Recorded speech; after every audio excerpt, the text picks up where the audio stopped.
All right, so now I'll actually prove this property that x has an even weight for all of the bit strings in our set S defined by this basis and recursive rule, this recursive definition. So first is the base case here. I have to prove that 0 has even weight. Right, so the base case is proving that the things created in the basis step have the property. Here we have this property p of x, x has even weight. So we have to prove that 0 has even weight.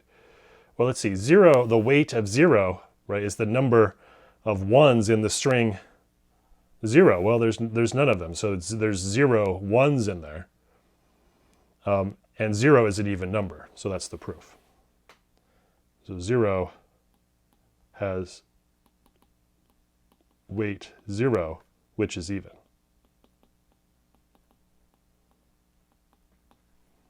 Zero has weight 0, which is an even number. All right, now the setup.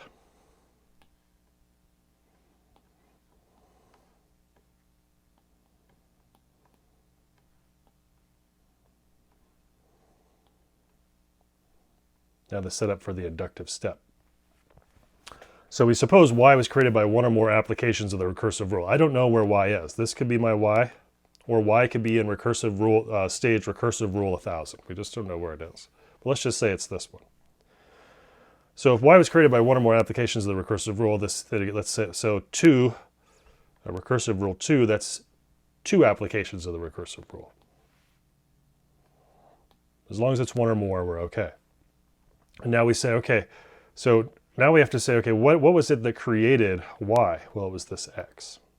And see, we don't know if y was created using this recursive rule or this recursive rule. So we can't say which one it is, if it's this one or this one. We just don't know which y it is.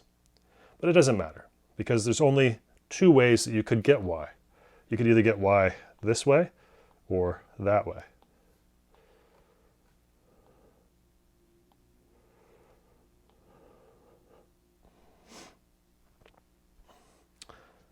And our assumption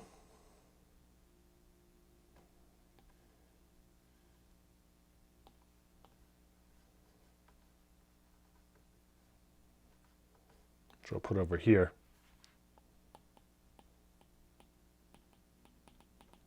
Our inductive assumption, right? Remember in good old induction with we assume p of k and show p of k plus 1.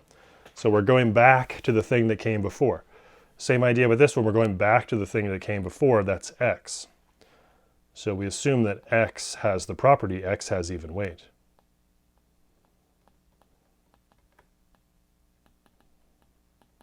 And now we want to show that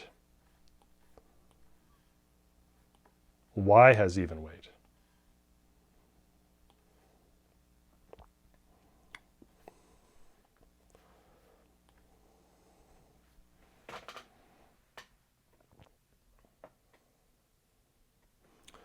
All right, so we have like this information about what y looked like before and the fact that x has even weight.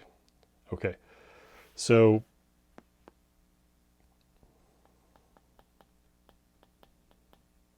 in either case, meaning in either of these cases here, y has weight 2 plus the weight of x.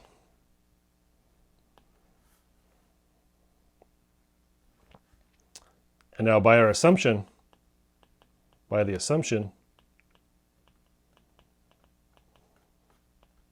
x has even weight.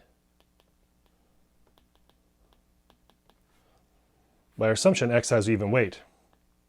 So y has 2 plus even weight, which equals even weight. And that's the proof. So in a lot of these, really the setup is the difficult part. Once you go to do the proof, once you've set everything up correctly, the proof is usually fairly straightforward.